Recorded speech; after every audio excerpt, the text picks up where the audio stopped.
Bien, ahora vamos a ver un último video de resolución de circuitos magnéticos y vamos a resolver nuevamente otros dos ejercicios.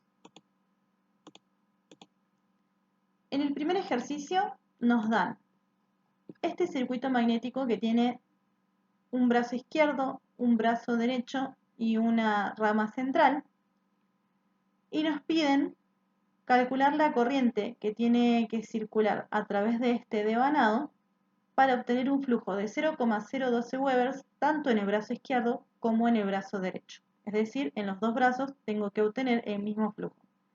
Y nos piden que tengamos en cuenta una dispersión del 5% del flujo en este circuito magnético. Nos dan estos datos: el solenoide tiene 300 espiras, la rama izquierda y la rama derecha tienen una longitud media de 65 centímetros y un área de 150 centímetros cuadrados, y la rama del medio tiene una longitud media de 18 centímetros y una sección de 300 centímetros cuadrados. También nos dan la curva de imantación o de excitación para el material con el que está construido este circuito. Primero lo que vamos a hacer, como podemos ver a simple vista, o podemos sospechar que este ejercicio por ahí es un poquito más complicado, ya que tiene dos ramas, vamos a ayudarnos en este caso con el equivalente en el circuito eléctrico antes de empezar a resolver. Si observamos, esta rama izquierda la podemos representar con su reluctancia, que vendría a ser esta resistencia. La rama derecha es igual a la rama izquierda, por lo tanto también va a tener su resistencia.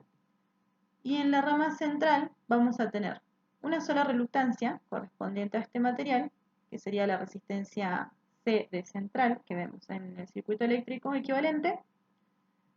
Y este solenoide va a ser nuestra fuerza magnetomotriz en el circuito magnético. Por lo tanto, en el circuito eléctrico va a ser esta FEM que vemos ubicada en la rama central. Si planteáramos mallas en este circuito, vamos a ver que la corriente que inyecta esta fuente de tensión va a venir por esta rama central y se va a separar en dos partes iguales que van a ir distribuidas, una hacia la rama izquierda y una hacia la rama derecha. Sabemos que esta corriente se va a separar en partes iguales porque esta resistencia es igual a esta resistencia. Luego, esta corriente que quedó partida en dos se va a volver a reencontrar en este nodo y va a volver a formar la corriente original.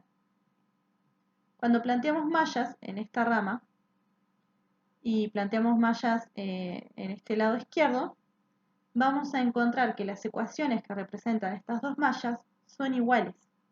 Por lo tanto, da igual si planteamos la malla izquierda o la malla derecha. Como esto es lo que ocurre en el circuito eléctrico equivalente, en nuestro circuito magnético va a pasar exactamente lo mismo. Da igual que planteemos una ecuación para el tramo derecho o para el tramo izquierdo, ya que los dos son iguales. En este caso particular en el que existe esta simetría, podemos desestimar alguno de los dos lados y trabajar solamente con el lado izquierdo o solamente con el lado derecho. Volvemos a usar la misma fórmula que veníamos usando en los ejercicios del video anterior, ya que nos vuelven a pedir que calculemos la corriente. Conocemos la cantidad de vueltas del solenoide y acá vamos a volver a tener un problema similar al que teníamos cuando teníamos un entrehierro. Si observamos nuestro circuito, supongamos que trabajamos solamente con el lado derecho, nuestro circuito está formado por esta longitud media con esta sección, pero la rama central tiene una longitud media y una sección diferente. Por lo tanto, van a tener excitaciones magnéticas diferentes, la rama central con la rama derecha. Entonces, en esta fórmula vamos a tener dos excitaciones magnéticas con dos longitudes medias distintas. Una va a corresponder a la del brazo lateral y las otras van a corresponder a la del brazo central. Vamos a volver a calcular los datos que necesitamos para la rama central y luego los datos que necesitamos para la rama central, al igual que hicimos en el ejercicio del video anterior en el que calculamos para el material de hierro y para el material del entrehierro. La longitud media para la rama central es dato. B, sabíamos que se calcula como el flujo sobre la sección.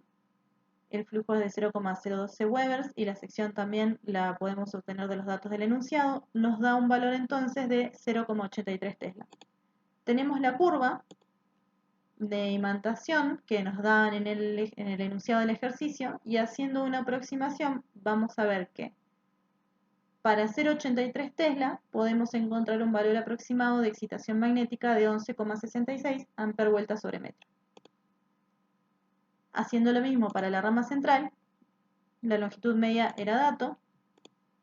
Volvemos a calcular el B de la rama central y nos vamos a dar cuenta que si en la rama lateral tenían que circular 0,012 Webers, en la rama central deben circular el doble.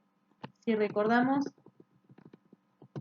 de esta diapositiva, que la corriente se partía en dos y luego se juntaban, si lo vemos acá, por acá circulan 0,012 Webers, por acá circulan 0,012 Webers, entonces por la rama central deben circular dos veces 0,012 Webers, que es lo que hacemos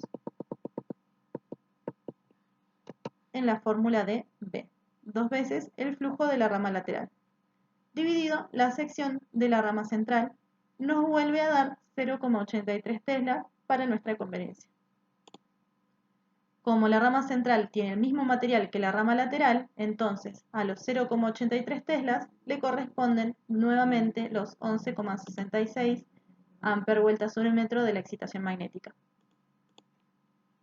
Ahora ya tenemos todos los datos, así que calculamos el valor de la corriente que nos estaban pidiendo. Una vez que hacemos toda esta cuenta, encontramos que la corriente es de 0,032 amperes sin considerar la dispersión del 5% del flujo. Como perdemos un 5% del flujo, necesitamos agregar un 5% de corriente para equilibrar el valor y mantener el flujo que nos piden, que es de 0,012 Webers. Multiplicando la corriente que encontramos por 1,05, le sumamos ese 5% de la corriente y encontramos que la verdadera corriente que tenemos que inyectar es de 0,0338 amperes. Y ahora vamos a ver un último ejercicio en el que nos piden obtener la cantidad de vueltas necesarias en el solenoide de este circuito, en el solenoide derecho de este circuito, para que a través del circuito fluya un campo magnético o un flujo magnético de 0,0022 Webers, sabiendo que el material con el que está construido este circuito es igual al material del ejercicio anterior. Bien, recopilamos los datos que nos daban en el enunciado y como lo que nos están pidiendo calcular es la cantidad de vueltas del solenoide 2, vamos a volver a usar esta fórmula que es la que nos relaciona cantidad de vueltas de un solenoide. Si pasamos la longitud media multiplicando, vamos a encontrar esta relación, pero en esta parte vamos a ver que tenemos dos solenoides, entonces tenemos dos valores de n distintos. Por lo tanto, como el circuito está hecho de un solo material, vamos a tener una sola excitación magnética. Como tenemos dos fuerzas magnetomotrices, vamos a tener la suma de esas dos fuerzas magnetomotrices, cada una con su correspondiente n y con su correspondiente i, quedando la ecuación de esta manera. Como todos estos valores que tenemos, menos h y menos n2, que es lo que queremos encontrar, son datos, vamos a dedicarnos a buscar el valor de la excitación magnética. Sabemos que B era igual a flujo sobre sección, el flujo nos lo daban, la sección era un dato. Si calculamos, vamos a encontrar que B vale 1,83 teslas. Si usamos la tabla del ejercicio anterior, ya que el material de este circuito y el material del circuito anterior eran los mismos, haciendo una aproximación vamos a encontrar que la excitación magnética es de 760 amperevueltas sobre metro. Ahora sí, podemos reemplazar todos estos datos en la ecuación e ir resolviendo para encontrar la cantidad de vueltas que necesitamos en nuestro solenoide.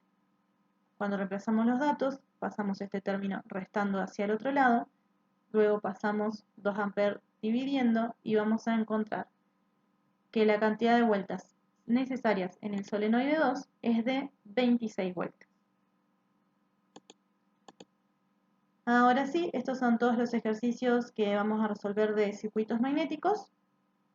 Esperamos que se haya entendido y les haya gustado.